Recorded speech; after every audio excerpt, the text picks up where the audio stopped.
Job, capítulo 2. Versículo 9. Ayer se nos relataba de que este hombre, Job, que dice el capítulo 1, versículo 1, que era perfecto, que era íntegro en todos sus caminos, delante de Dios, delante de los hombres, que no había otro como él en la tierra. De repente perdió todo lo que tenía y hasta su propia salud. Escuche, mi hermano, perdió todo lo que tenía. Perdió todo lo que... No es que hizo un mal negocio, no es que invirtió en cripto y le salió mal la jugada. No, mi hermano, no es que puso un negocio, una despensa y los precios se le fueron a las nubes y no pudo capitalizarse. No, no es que la mujer lo engañó con otro hombre. No, no es que los hijos empezaron en una adicción y él no lo pudo controlar. No, perdió absolutamente todo lo que tenía. Y no por una acción particular, sino por el permiso de Dios. Y llegamos al capítulo 2, en el versículo 9, y la mujer que está allí con él, nunca, ojo, nunca lo abandonó, estaba ahí con él. Pero en su crisis, por haber perdido 10 hijos y quedarse en la lona, quedarse en la pobreza misma, ella misma le dice estas palabras a Job. Escucha, 2:9 de Job. Su mujer le dijo: ¿todavía conservas tu integridad? Maldice a Dios y muérete. Nosotros, con el diario del lunes o la Biblia después de años de escrita, podemos sacar ciertas conclusiones equivocadas. Nosotros juzgamos y condenamos a las mujeres por responder de esta manera. Entre paréntesis, no te olvides cuando bajes que en la cocina hay un montón de mujeres valientes que en su día, porque ayer fue el festejo internacional de ellas, están trabajando para nosotros. Así que dignate al menos de darle las gracias a esas mujeres que están transpirando la gota gorda, como decía mi viejo, para que vos y yo podamos estar bien atendidos. Pero no podemos negar de que juzgamos con lentes un poco difusos y equivocados cuando vemos actitudes como las de esta mujer. Claro, es fácil decir, bueno, pero ¿cómo va a decir que maldiga a Dios? Es que seguramente ella había escuchado por allí de que si alguien maldecía a Dios, el decreto del rey era un rayo que te fulminaba y te partía al medio. Por lo tanto, lo que ella le está diciendo es un consejo de bien, con buenas intenciones. Job, no podés seguir viviendo en esa condición. Mira cómo estás. Perdimos 10 hijos, perdimos el ganado, perdimos la hacienda, perdimos esto, perdimos este otro. Y encima, fíjate, hasta tomaste un pedazo de laja, de ladrillo y te estás rascando porque no sabes cómo soportar tu enfermedad. Yo te aconsejo que maldigas a Dios, Dios te parte al medio y no tenés ni siquiera que contarla. Maldecí a Dios y moriste. Pero la pregunta que a mí me quedó latiendo cuando leí el texto es: ¿todavía conservas tu integridad? Ayer hablamos del valor de la honestidad o de la transparencia, del valor de una vida veraz. Hoy quiero hablarte del valor de la integridad. Ese es el título de la charla de esta mañana. El valor de la integridad. Saben que si algo se destaca de la vida de Job es esto: su integridad. Dice el Salmo 11, versículo 4: si son destruidos los fundamentos. ¿Cuál es la pregunta? ¿Qué puede hacer el justo? Entonces leo el texto allí en el Salmo 11 y digo, la verdad, es mejor ser del montón. Es como que, a ver, al que practica lo malo le va bien, al que practica lo bueno le va mal. El que respeta los semáforos, se para en el semáforo, le va mal. ¿Por qué? Porque viene un motochorro y aprovecha la parada y te saca lo poco que tenías. En cambio, al que no respeta las señales de tránsito, fíjate, le va bien, porque ni siquiera la cana lo paró. Entonces, si son destruidos los fundamentos, ¿qué puede hacer el justo? Mejor ser del montón. ¿Para qué vamos a destacarnos en la integridad si aquel que no es íntegro vive mejor que nosotros? Esa es la pregunta que yo me hacía cuando leí el texto. Ahora, ya sé, vos dirás, pero no es así, Andrés. Fíjate que la Biblia dice, bueno, justamente lo que vamos a hacer esta mañana es respondernos de acuerdo a la Biblia. ¿Qué puede hacer el justo? ¿Sabe qué puede hacer el justo? Vivir en integridad. Porque el valor de la integridad, hermano, no entra en la bolsa de valores, no hay sube y bajas. Ayer decíamos que nuestro modelo perfecto era Cristo. Los de atrás me parece que no escucharon. El modelo perfecto es Cristo. Es Cristo. Fíjate, anda tu Biblia por favor a San Juan capítulo 19, versículo 23. ¿Querés ver una persona íntegra? Mira a Cristo. Mira a Jesús en su humanidad y en su divinidad.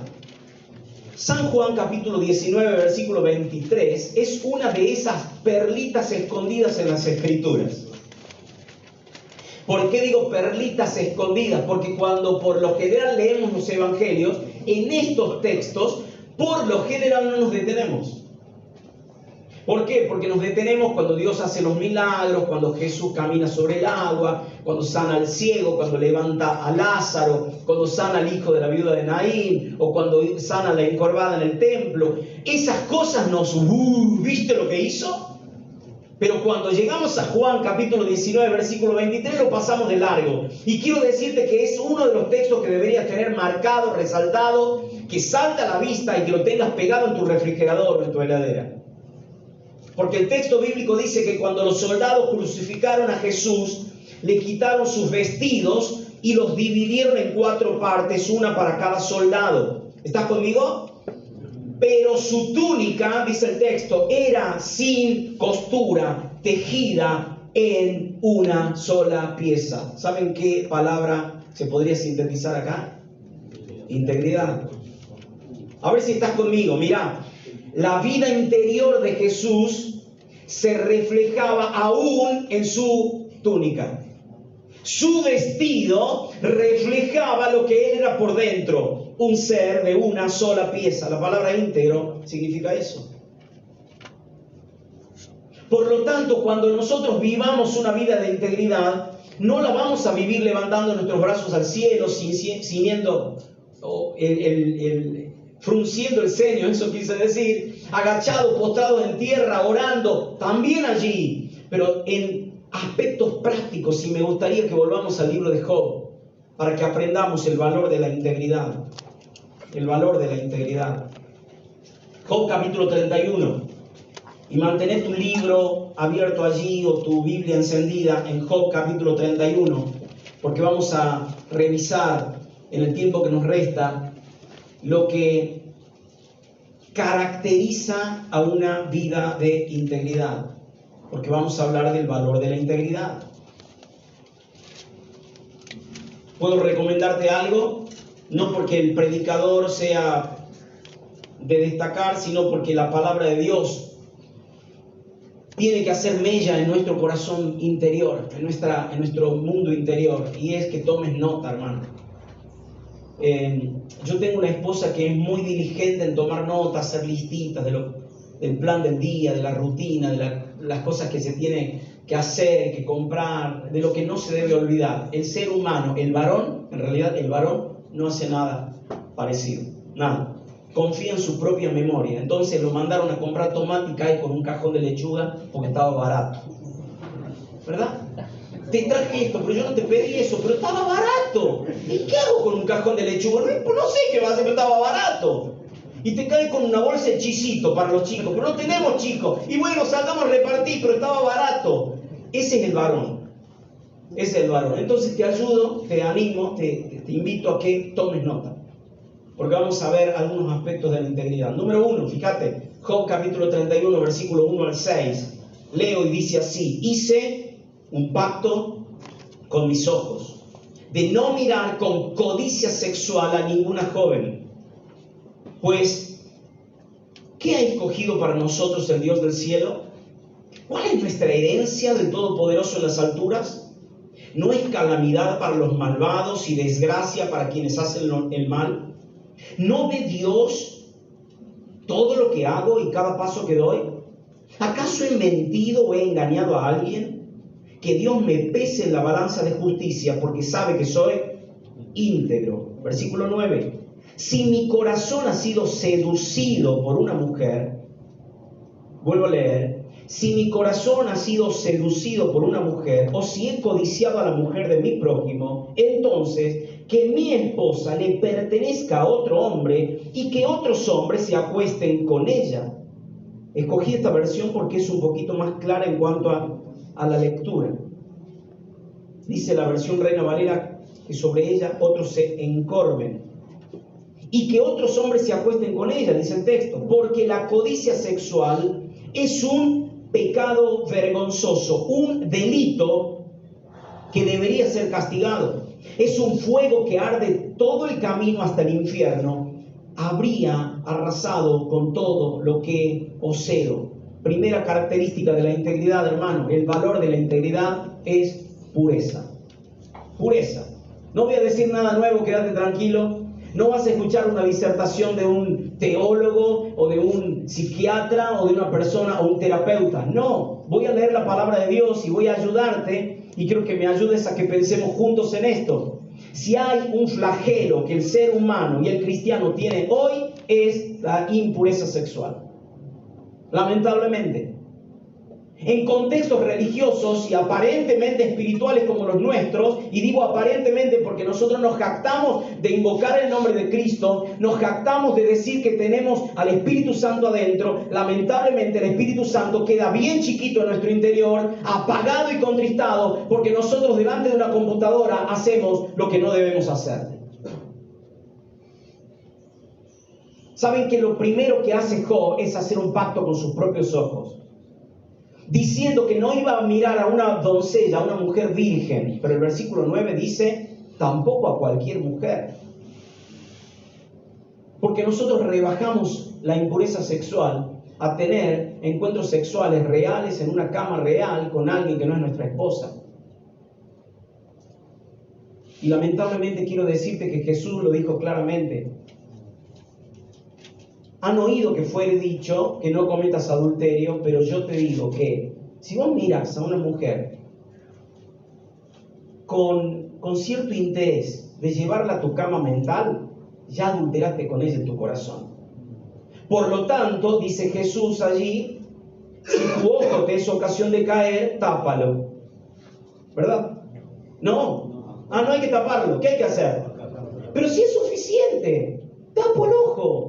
No, quítalo, córtalo. Y si tu mano derecha te es ocasión de caer, métela al bolsillo. ¿Dice eso? No, córtala. Y vos dirás, pero qué drástico el Señor. ¿Drástico? Hermano, la santidad, la pureza es cosa seria. Por eso Job va a decir, voy a demostrar mi integridad, porque la mujer le preguntó, ¿todavía conservas tu integridad? Sí, todavía conservo mi integridad. Y te voy a mostrar cómo conservo mi integridad, haciendo un pacto con mis ojos. No voy a mirar con codicia a ninguna mujer que no me pertenezca. ¿Saben que en una ocasión, un muchacho, buen mozo, se decía antes, fachero, decimos ahora, y algunos otros términos, estaba en la casa de su patrón trabajando, estaba solo. Muy buen muchacho. Había sido puesto allí por su honestidad, por su responsabilidad, porque su currículum era el mejor. Y cuenta la Biblia que él está trabajando allí y la mujer del patrón le puso los ojos encima y le pidió insistentemente, un día tras otro, que se acostase con ella. El muchacho se llama José. Conocéis la historia, ¿verdad? Todos, la gran mayoría conocemos la historia. Ahora, ¿sabéis lo que se destaca de José? Que José trata el pecado como lo que es pecado.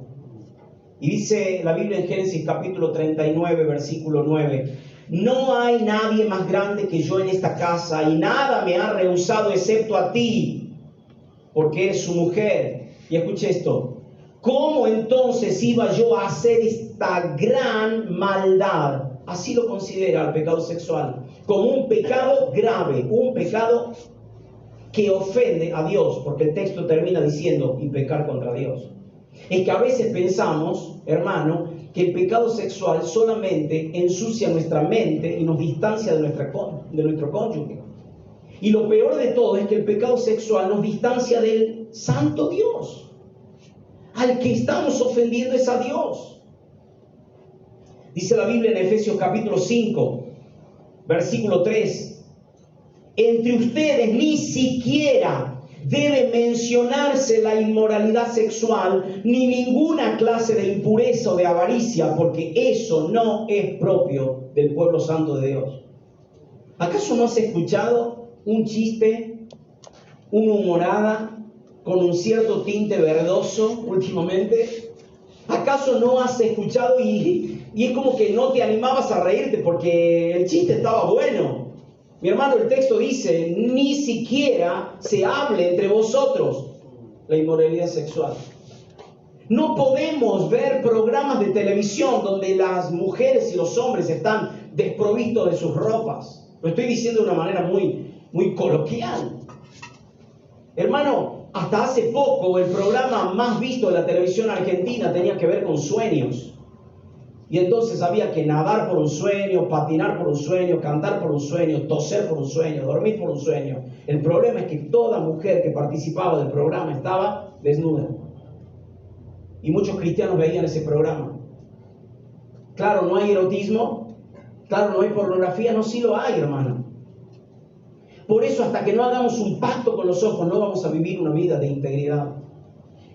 ¿Saben cuál fue la diferencia entre José y otro que estuvo en una situación similar? No trabajaba para el jefe, era el jefe. Estaba en la terraza de su casa, de su palacio. De repente él va paseando por la terraza. Dice la Biblia que la brisa de la tarde estaba allí, en el lugar óptimo. Y él está paseando, se ve que una vecina se está bañando en la casa del lado.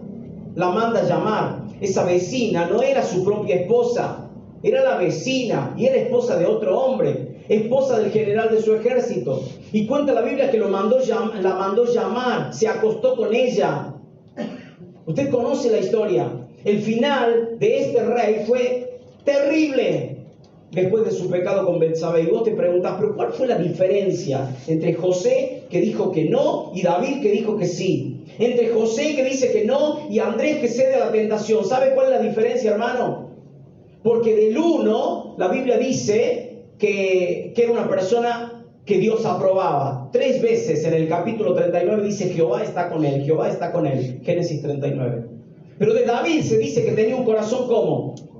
Conforme al corazón de Dios. Entonces vos decís, ¿como quién quieres ser? Yo quiero ser como David, porque encima me gusta la música, él es el dulce cantor de Israel. Pero mi hermano, ¿sabe cuál fue la diferencia? La diferencia es el temor de Dios. Y yo te voy a decir qué es el temor de Dios. Es tener, como dice Chuck Swindoll en uno de sus libros, una conciencia sobrecogedora de la santa presencia de Dios. Eso es tener el temor de Dios. Lo que le pasó a José es que él estaba consciente de que Dios estaba allí. Lo que le pasó a David es que él no estaba consciente de que Dios estaba allí. ¿Sabe que cuando usted está en el baño con su celular y con conexión a internet, cuando usted está delante de su computadora, cuando usted visita a esa chica, cuando usted da consejería a una persona en la iglesia y su corazón se inclina hacia esa persona, quiero decirte, tenés que tener conciencia de que Dios está allí, porque si no tu vida va a incurrir en un desastre y vas a destruir tu familia y vas a destruir la iglesia. El pecado sexual es terrible.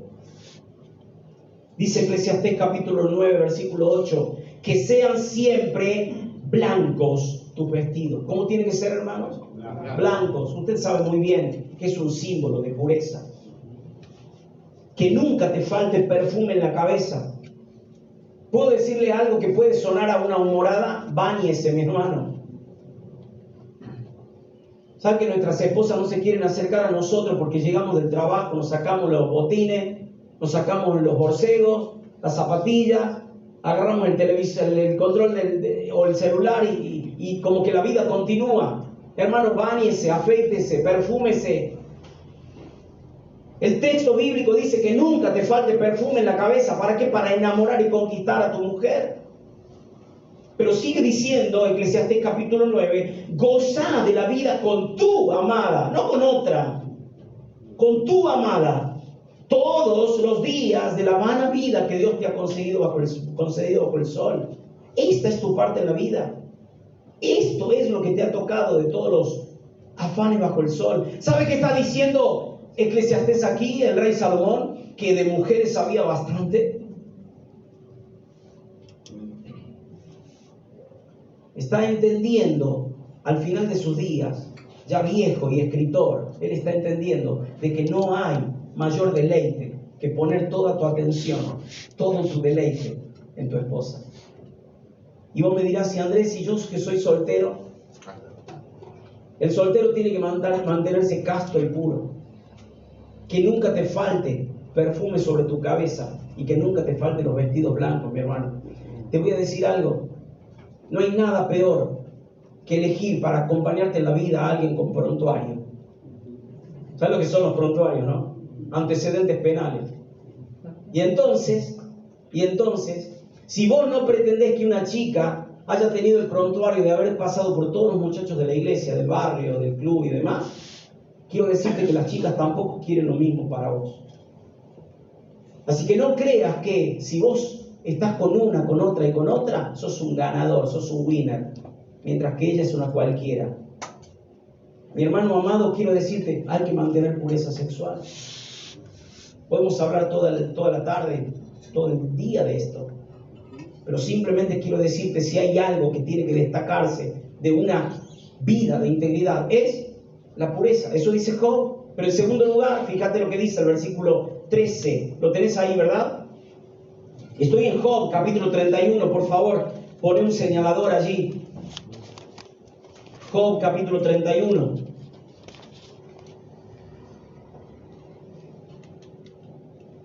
Versículo 13. Y entonces Job va a pasar de la pureza a la segunda característica. Es la justicia.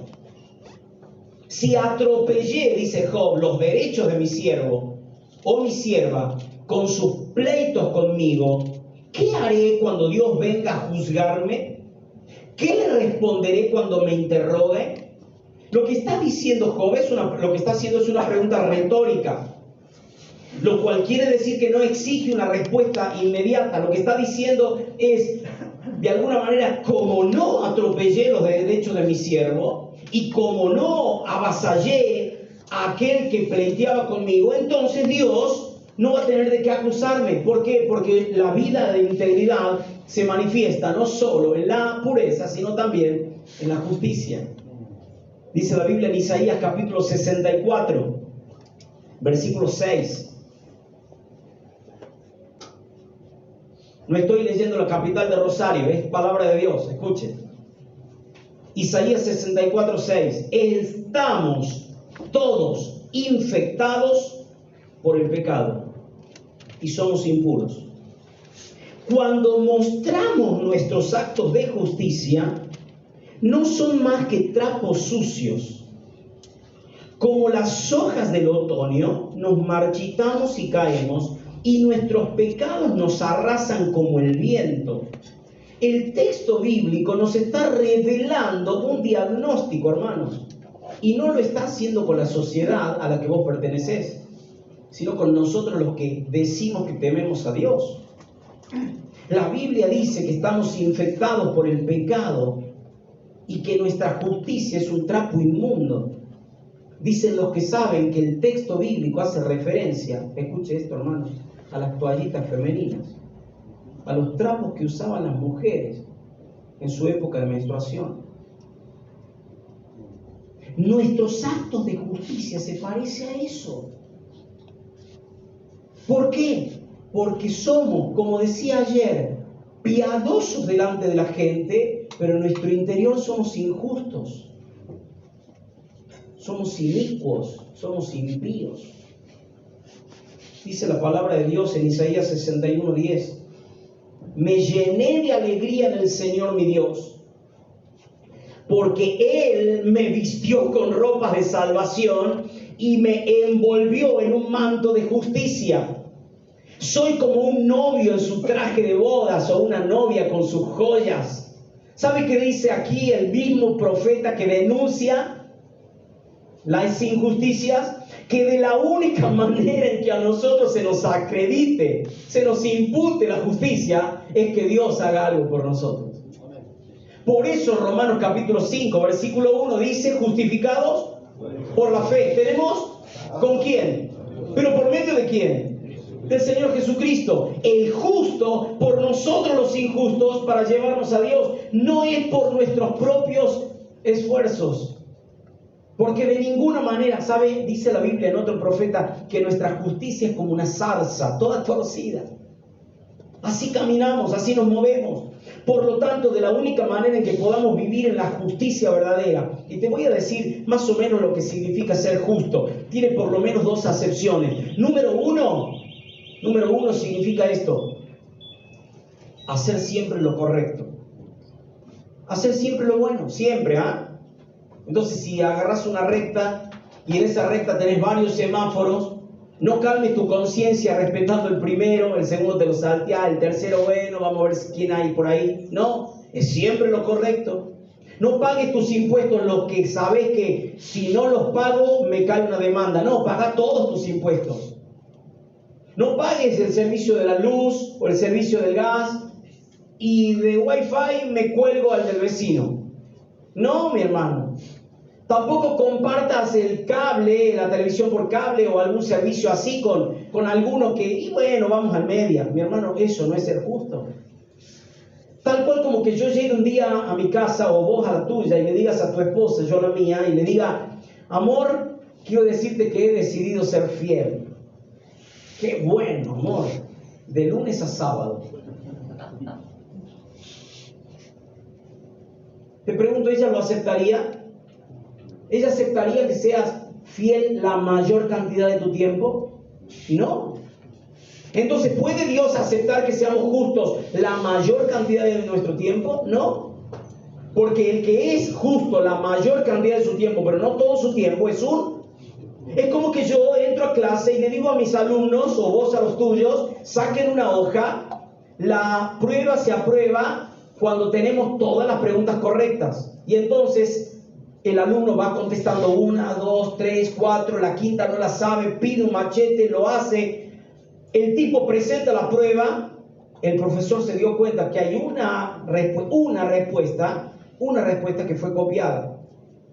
La pregunta es, ¿cuánto se saca el alumno? ¿Descuento la pregunta o invalido todo el examen? Invalido todo el examen. ¿Por qué? Porque fue injusto, fue deshonesto. ¿Estoy siendo claro, hermano, o estoy hablando en otro idioma? La justicia tiene que ver con practicar siempre lo correcto. Segunda acepción, darle a cada cosa lo que le corresponde. Eso es justicia. Por eso al que castigo, castigo, y al que honra, honra. O premio, premio. Dice la Biblia en Deuteronomio capítulo 16, versículo 19. Deuteronomio 16, 19. Por ninguna razón.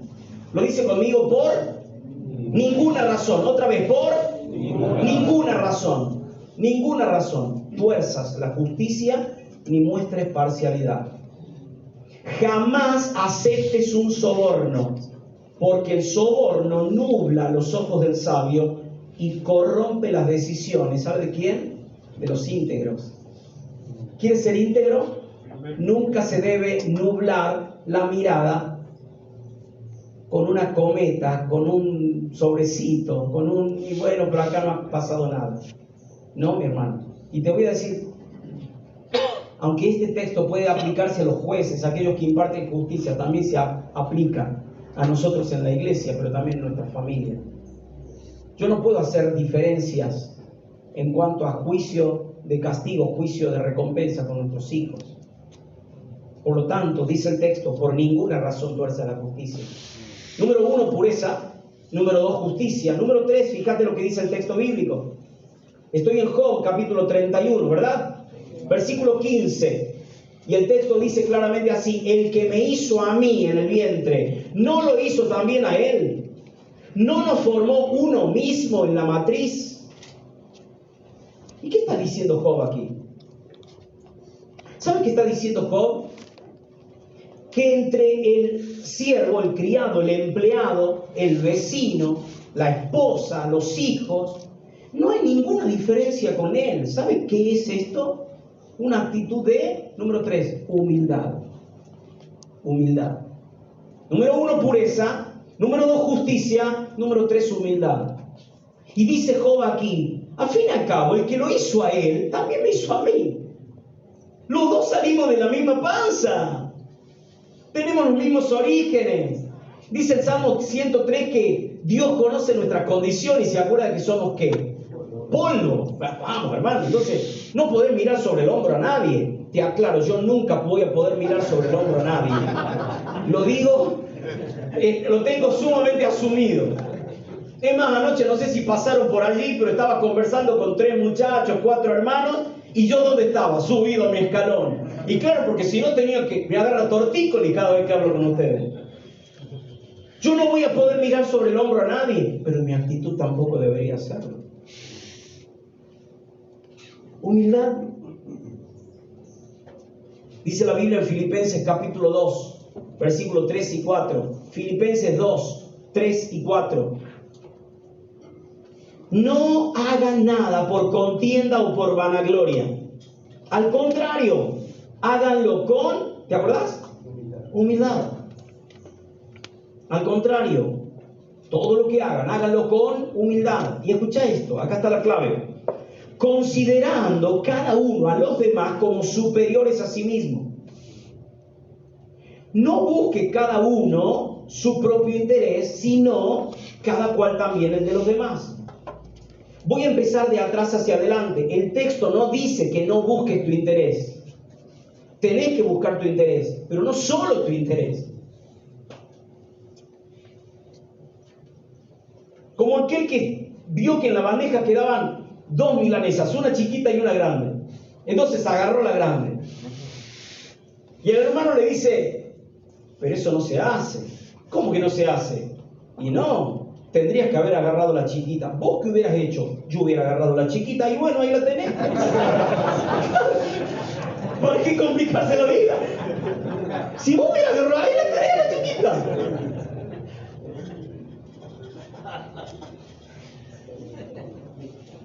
A ver, el texto no dice que no busques tu interés, pero no busques solo tu interés, hermano. No sé qué canales se ven en tu casa, pero si en la cabecera, yo vengo de una familia sumamente patriarcal, donde el padre de familia se sentaba en la cabecera, tomaba el control remoto y igual con que cambie de canal. Y vengo de una iglesia en la que si vos te sentás en el lugar VIP de alguien, te manda los ujires y te sacan así. Y vengo de ese contexto. Y gloria a Dios que hoy ya no vivo esclavo del temor. Yo soy el hijo de Dios. Y si me siento adelante, ya te dije por qué. Porque atrás no veo. Mi hermano amado, humildad. El texto dice claramente que no busques tu propio provecho, sino también el de los demás. Pero hay una clave. La clave está en la actitud. No hagas nada por rivalidad, por contienda, por vanagloria, sino con humildad. ¿Saben qué es interesante? Aquellos que les gusta hurgar un poquito en la Biblia y en los textos originales. Cuando hablo de originales, para aquellos que quizás no lo sabían, nuestro texto en español no fue originalmente en este idioma, sino en otros idiomas. Una parte de la Biblia fue escrita en un idioma llamado hebreo y algunas partecitas en arameo, y la segunda parte de la Biblia íntegramente en griego. Bueno, lo que te quiero contar, sin saber demasiado, en realidad no sé nada de griego, pero interesante cuando uno investiga, hurga en la Biblia, se encuentra con este detalle, esa perlita de la cual te decía recién. El término que va a usar Pablo para decir antes bien con humildad, la palabra humildad significa, escucha esto, lo que no se levanta mucho de la tierra. Como yo. Vos fijate, 1,5 metros nomás. Lo que no se levanta mucho de la tierra. Y entonces cuando leía esto digo, ¿cómo es esto? Lo que no se levanta mucho de la tierra. El Señor me llevó a la escena de la planta que se arde en fuego y no se consume. ¿Te acordás? Dice la Biblia que un hombre llamado Moisés se acerca, ve ese espectáculo, le llama la atención. Como una planta está ardida en fuego y no se consume, se acerca y cuando se está acercando escucha una voz que lo llama, Moisés, Moisés. quítate las sandalias de los pies, porque el lugar que estás pisando es tierra. ¿Por qué? ¿Por qué? Bueno, porque era santo, sí. ¿Acaso este no es un lugar santo? ¿No es un lugar consagrado para Dios? Sí. Pero mejor no se saque la zapatilla, hermano. Por la duda, digo, ¿eh? Ahora, ¿qué hace que Dios le pida a Moisés que se quite las sandalias? Mire, hice la conexión y entendí esto. Moisés, sácate las sandalias, porque ni siquiera a la altura de las sandalias te tenés que levantar. Porque vos sos de esta tierra. Vos sos polvo. Yo soy rey, yo soy Dios. Yo no soy de este mundo. Ande bien con humildad. No te levantes mucho de la tierra. Hermano, si sos polvo, viví como polvo. Esto es humildad. ¿Quién te auspicia, hermano? ¿Quién te sponsorea? ¿Por qué tenés que andar con ciertos aires de grandeza? El apóstol Pablo a los Corintios dice, ¿quién te distingue? ¿Qué tenés que no has recibido? Y si lo recibiste, ¿por qué te jactás como que no lo recibiste? Vamos. Eso es humildad. Dice 1 Samuel capítulo 23 que Jonatán se encuentra con David, su amigo, y le dice en el versículo 16, Jonatán se puso camino hacia Ores para ver a David, le estrechó la mano invocando a Dios y le dijo, no temas, no te alcanzará la mano de mi padre Saúl, tú serás rey de Israel. Y escuche esto, mi hermano, acá está la clave de la humildad, yo seré el segundo. ¿Qué quería hacer Jonatán? ¿Y qué iba a hacer Jonatán? ¿Sabe qué iba a hacer Jonatán? El rey, el primero. Era el sucesor al trono, era el príncipe, iba a ser el rey. Pero él no tiene ningún problema de reconocer que Dios había puesto a David en el trono. Y él no tiene problema de decir, tranquilo, yo soy el segundo. El Salmo 19:13 nos ayudaría a orar en esta mañana y decirle al Señor así: preserva también a tu siervo de las soberbias, que no se enseñoreen de mí. Entonces seré íntegro y estaré limpio de gran rebelión. ¿Cómo vamos a orar hoy, hermanos? Señor, preservadme de la soberbia, que no se enseñoree, que no me gobierne. Entonces, y aquí está la clave, seré íntegro, porque el valor de la integridad tiene que ver con la pureza, tiene que ver con la justicia, pero también tiene que ver con la humildad. En cuarto lugar, ¿están cansados? No me importa, de todas maneras voy a continuar el tiempo que sea necesario hasta que no sienten el aroma. Me tiro por ahí, ¿no? Y ahí sí, si quieren, les predico desde allá abajo. Job capítulo 31, gracias de verdad, hermanos, por el aguante que están teniendo. Job 31, 16. Lo tenés, ¿verdad? Y sigue diciendo Job, su integridad no tenía solo que ver con su pureza, su justicia, su humildad. Dice, si he impedido a los pobres quedar satisfechos, usted vaya descubriendo de qué se trata. Si he hecho decaer los ojos de la viuda, si he comido yo solo mi bocado y no comió de él huérfano, porque desde mi juventud creció conmigo como con un padre y desde el vientre de mi madre fui guía de la viuda. Y si he visto a alguno perecer por falta de vestido, por carecer de abrigo al necesitado, que mi espalda se caiga de mi hombro y se quiebre el hueso de mi brazo, porque he temido el castigo de Dios, contra cuya majestad yo no tendría poder. ¿De qué está hablando Job? De la cuarta característica de la integridad. El valor de la integridad se nota, ¿saben qué, hermano? En una actitud de liberalidad, póngalo así, o generosidad. Generosidad.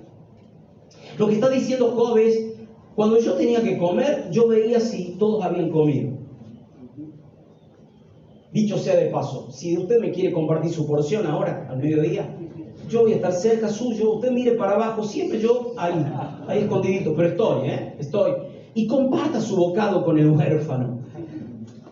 Lo que está diciendo Job es, yo no puedo ver a una persona sin que estén suplidas sus necesidades básicas. Yo me voy a ocupar de eso. Dice el Proverbios capítulo 3, versículos 27 y 28. No te niegues a hacer los favores debidos cuando en tu mano esté el hacerlos. Si hoy podés ayudar a tu prójimo, no pospongas la ayuda para mañana. A ver si soy claro, hermano. El texto dice claramente esto. Número 1, no te niegues. Número 1, no te niegues. No puedo negarme. Entonces viene alguien a tu casa, toca el timbre. O viene un niñito con los mocos colgando, los pies descalzos y te pide algo. El texto dice, no podés negarte. Es palabra de Dios. Pero en segundo lugar, el texto dice claramente, cuando en tu mano tenga los recursos. Cuando en tu mano tenga los recursos. Quiere decir entonces que si vos tenés la capacidad o el recurso para dar, no te niegues. Pero lo tercero también es igual de importante, dice a quien es debido. Mi hermano, no practique el asistencialismo. No sea de dar por dar. Porque muchas veces podemos ayudar a alguien administrando mejor lo que tiene que dándole y alimentando su desidia, su indolencia, su vagancia. ¿Es verdad o no? Pero el texto termina diciendo, si hoy podés ayudar a tu prójimo, no pospongas la ayuda para mañana. Un autor, predicador español llamado Francisco Lacueva, ya está con el Señor, estaba dentro de los 7 monjes consultores del papado, para que usted tenga una idea de lo que era este hombre antes de convertirse al Evangelio. Don Francisco Lacueva, comentando este texto, va a decir esto. Yo no puedo decir a alguien que vaya y vuelva, en primer lugar porque no sé si yo mañana tendré vida para hacer el bien. Pero lo que es peor, yo no sé si aquella persona que me está pidiendo mañana amanecerá con vida. No dejes para mañana. No lo dice la Biblia, pero lo dice. Liberalidad. El Proverbio 11 dice, versículo 24, da con generosidad y serás rico. Sé tacaño, lo vas a perder todo.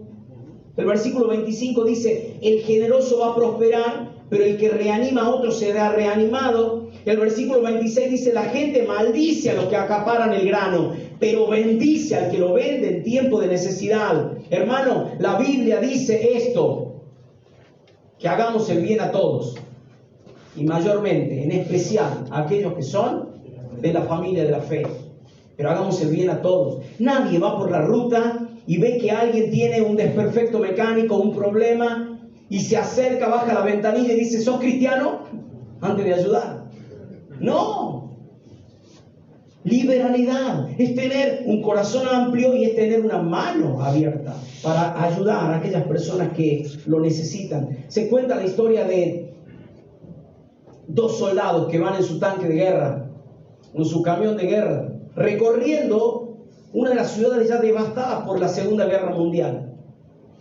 Cuando de repente cuenta la historia que ven a un niño que está en la ñata contra el vidrio en una panadería. Está mirando hacia adentro.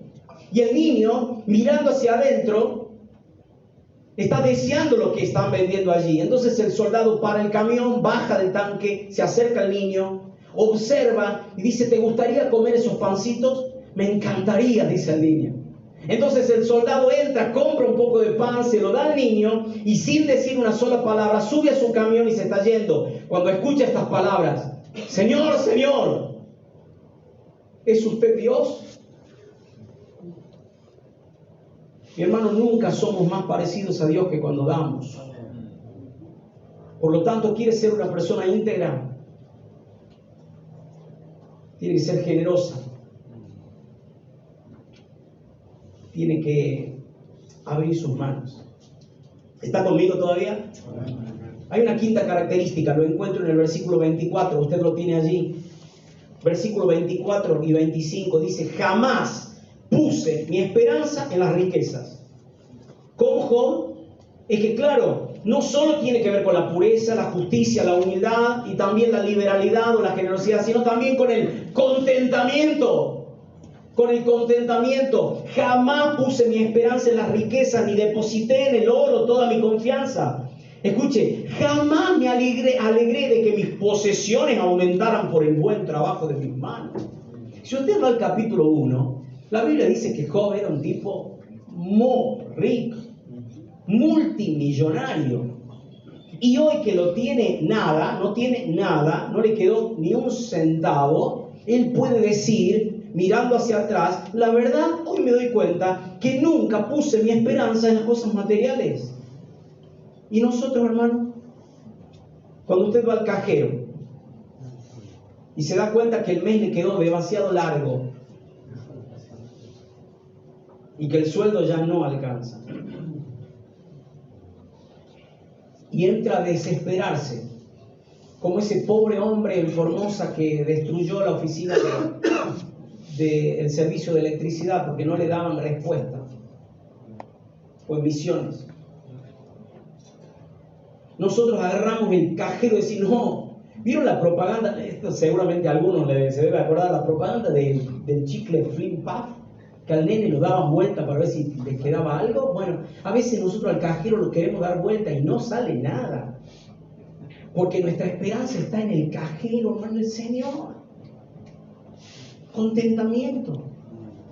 Amado, quiero explicarte de que contentamiento no significa conformismo, no significa mediocridad, no significa que si tenés una mancha en la pared no vas a arreglarla, no significa que vas a conformarte con poco. No, la Biblia dice que si tenés sustento y abrigo estemos contentos. ¿Y qué es el sustento? La comida. ¿Tenés comida? Pero también dice abrigo, y la palabra que se traduce abrigo es techo, cobija. Quiere decir entonces que si tenés un lugar para vivir, vestido para vestirte y comida para sostenerte o sustentarte, estés satisfecho. Mi hermano, quiero que sepa que en tiempos de verano algunos se compran un turboventilador. Y no basta con eso, entonces se compran uno de estos que nos están ayudando aquí en el salón. Y no conformes con esto, se compran un aire acondicionado de ventana, 3.000 frigorinas. Y no conforme con eso, compran otro más grande. Y no conforme con eso, se compran un split, un sistema de refrigeración de eso que tienen las grandes empresas. Y no conforme con eso, se van a un hangar y se compran un helicóptero para que les tire aire a ellos mismos. Y en tiempo de frío no se conforman con un par de velitas encendidas, no. Le contratan el horno de fuego de Nabucodonosor porque no se conforman con nada. Hermanos, estoy exagerando, una hipérbole estoy usando para que usted sepa de que no nos conformamos con nada. No vivimos contentos con lo que tenemos. La palabra de Dios dice, no que haya pasado necesidad alguna vez, Filipenses 4:11, porque he aprendido a estar contento con lo que tengo. Sé vivir con casi nada o con todo lo necesario. He aprendido el secreto de vivir en cualquier situación, sea con el estómago lleno o vacío, con mucho o con poco. Hermanos, lo que me está enseñando aquí Pablo es que el contentamiento no nace, se hace. El contentamiento se aprende, no se compra en farmacias ni en supermercados. ¿Sabe dónde se obtiene el contentamiento? En el trono de la gracia. En el trono. Señor, ayúdame. Señor, ayúdame por favor, porque si hay algo que este mundo nos impulsa es a ser avaros. No solo mezquinos, sino avaros. El querer tener para querer guardar. Y la Biblia dice que el dinero, dice el proverbio, tiene alas. O sea, hoy está y mañana no está, es incierto. Y somos tan ridículos los seres humanos que queremos conservar lo material cuando es lo esencial, dice el Principito, es invisible a los ojos. No lo dice la Biblia, pero es la verdad. Porque cosa que ojo no dio, ni oído oyó, ni ha subido al corazón del hombre, es lo que el Señor tiene preparado para vos. No lo que se ve, no lo palpable. Porque las cosas que se ven son temporales. Pero las que no se ven son, y claro, son eternas. Hermano, no quiere decir esto, y a vos te digo, varón, no quiere decir esto, que llegues a tu casa y le digas a tu esposa, desde ahora somos minimalistas, vamos a vivir en un cuartito así, vamos a prender solamente un par de horas el ventilador, porque no hay que gastar mucho. No sea rata, mi hermano, no sea rata ni mezquino, dele a su familia lo mejor que esté a su alcance, pero procuremos vivir en función de la eternidad y no de la hora, porque como alguien dijo, no conozco coche fúnebre con gancho remolque. Por lo tanto, lo que hayas acumulado en esta tierra queda en donde quede.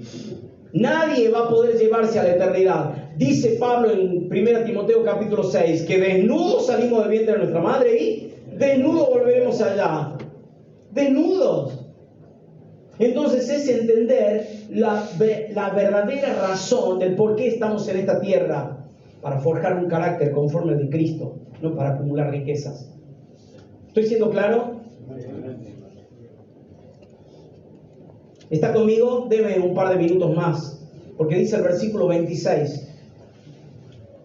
Job 31, 26 al 28. Jamás disfruté del sol radiante, ni de las bellas noches de la luna, con la idea de adorarlos en secreto y de enviarles un beso con la mano. Jamás disfruté del sol radiante ni de las bellas noches de luna con la idea de adorarlos en secreto y de enviarles un beso con la mano. Eso hubiera sido un gran pecado, porque habría pecado contra el Dios Altísimo. ¿Cómo, Andrés? Sí. ¿De qué está hablando Job? Bueno, prácticas orientales, si las hay, no solo adoran a Dios como deidad, sino también a otros dioses. Y si acaso alguno se llegara a enojar si se entera, voy a adorarlos también. Entonces usted va por la plaza de Atenas y se encuentra con que hay santuarios, monolitos de a todos los dioses. Y hay uno que dice a Dios no conocido. Vos, por las dudas, decían los atenienses, por la duda haya alguien, no queremos que se enoje, vamos a adorarlo. ¿Qué hace Job? Está entendiendo de que la práctica oriental era que no solo adoraban a Dios, sino también a la creación de Dios. Nunca en secreto le envié un beso al ejército del cielo, a las estrellas, a la luna y al sol. ¿Y esto de qué se trata, Andrés? Que la característica de la integridad es la devoción, hermano, devoción. O una verdadera adoración. Eso es. Usted me va a mirar y va a decir, bueno, pero menos mal que nosotros los occidentales no tenemos esa práctica. Acá el texto decía, nunca disfruté del sol. Este no sabe lo que se pierde. Salir una tardecita, tomar sol. No, es que no está hablando de eso, por eso tenía que explicártelo. Ahora, nosotros no tenemos esa práctica, pero sí tenemos la práctica de tener ídolos mentales y emocionales y espirituales en nuestro interior. Por eso Jesús al diablo en el desierto le dijo, escrito está, al Señor tu Dios adorarás y a Él solo servirás. Hermano, nosotros podemos criticar a iglesias populares o sectas o demás que tienen sus imágenes y se inclinan a adorar. Nosotros somos lo mismo. Hacemos igual.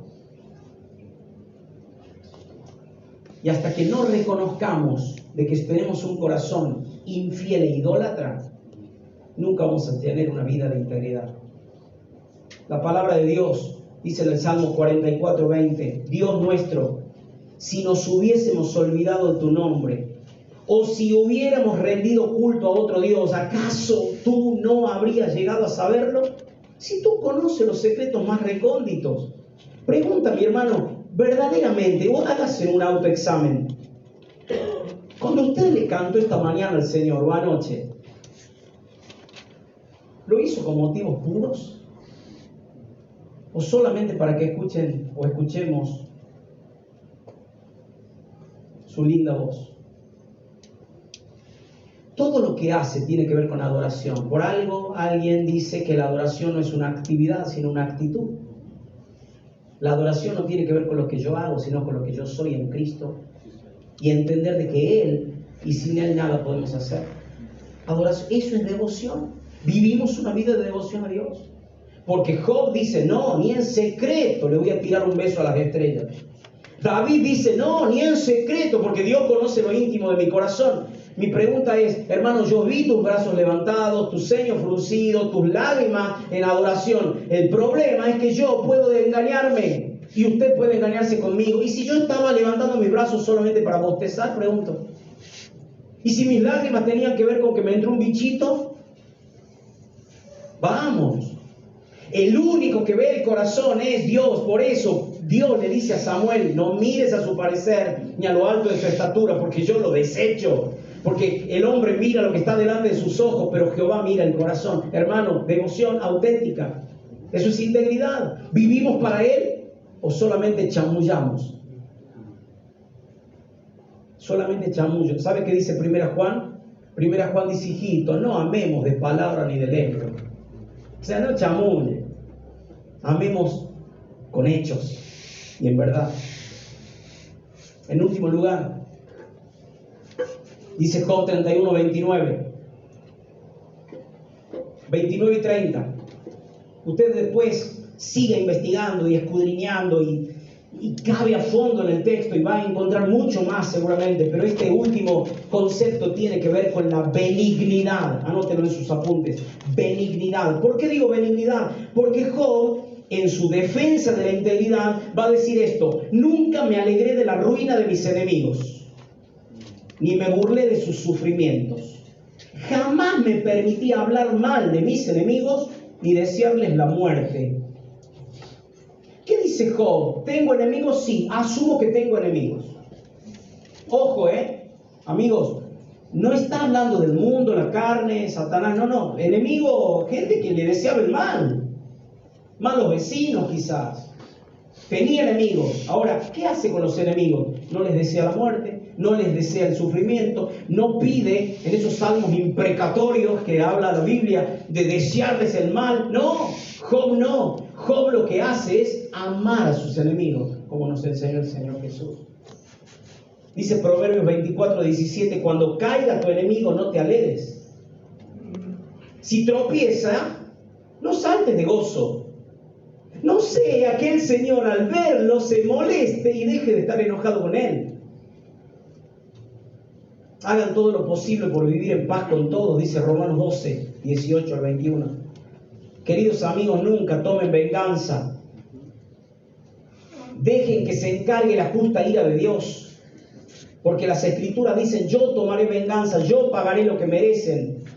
Si tus enemigos tienen hambre, ¿qué tengo que hacer, hermano? Dale de comer. ¿Y si tienes sed? Al hacer eso, amontonarás carbones encendidos de vergüenza sobre su cabeza. No dejen que el mal los venza. Venzan con el bien el mal. ¿Por qué leí esta versión? Porque la versión más tradicional dice, ascuas de fuego amontonarás sobre su cabeza. Y quiero contarte lo que el Señor me dio y quiero convidártelo. Hay una práctica en Oriente, en aquel tiempo, que tiene que ver con una persona que ha sido descubierta en un delito. Esa persona, al haber sido descubierta en un delito, debía tomar esta actitud de vergüenza pública, de humillarse públicamente, y entonces ponía carbones encendidos, brasas encendidas en una ollita o en un perol y se lo ponía sobre la cabeza y paseaba por los senderos de la ciudad o del pueblo. La gente al verlo decía, este hombre está avergonzado por lo que hizo. En una ilustración, lo que está diciendo Pablo aquí es, cuando vos le respondas con el bien a aquella persona que te hizo el mal, lo que estás haciendo es ponerle los carbones en su cabeza, que él se avergüence. Que él se avergüence. Jesús te lo decía anoche, cuando en la noche de la traición no eligió qué pies lavar, lavó todos. Pero cuando estaba crucificado, podría haber pedido no solo a los ángeles que lo sostengan y lo libren, sino venganza para todos aquellos que lo habían crucificado y entregado y abandonado. Pero una de sus últimas palabras fue, Padre, perdónalo porque no sabe lo que hace. Eso es benignidad, hermano. Y quiero decirte que sí, tenemos enemigos espirituales, es verdad. No tenemos lucha contra sangre y carne, sino contra principados y potestades. huestes espirituales de maldad de las regiones celestes. Todo eso lo sabemos, está súper identificado, pero también es cierto que hay gente difícil con la cual nos encontramos a diario. Esa persona que te hace la vida imposible en la industria, te hace la vida imposible en el barrio, te hace la vida imposible en la familia. Son personas que en tu carnalidad vos decís, Señor, no los aguanto más, que caiga fuego del cielo.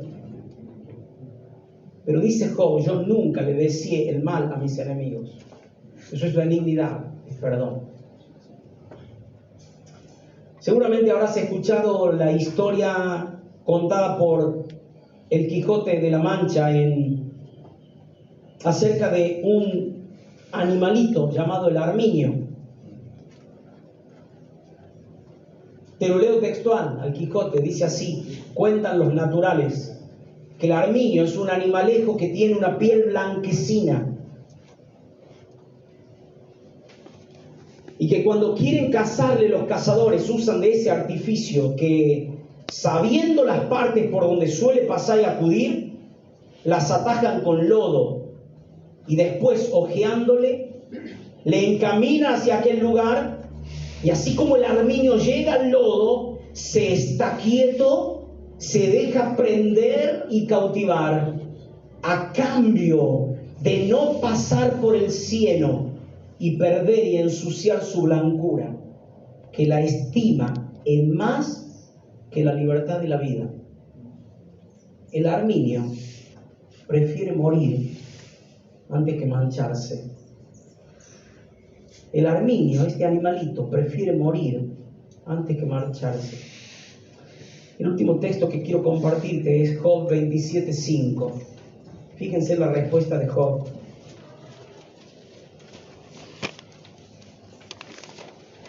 Nuevamente, gracias por tu atención y tu paciencia, mi hermano. Sabe el Señor cuánto lo valoro y lo agradezco. Job 27:5. ¿Te acuerdas la pregunta de la mujer?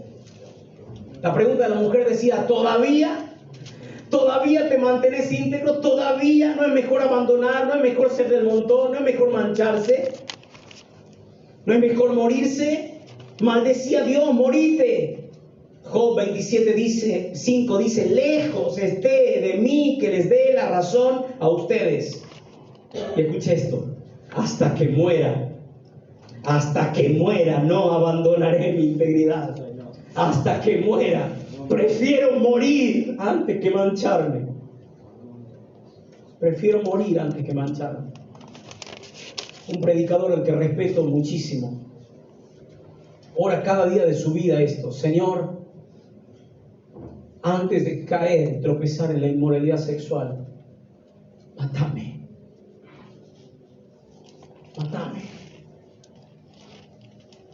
Porque sé que traería vergüenza a tu nombre, pero también traería vergüenza a la iglesia.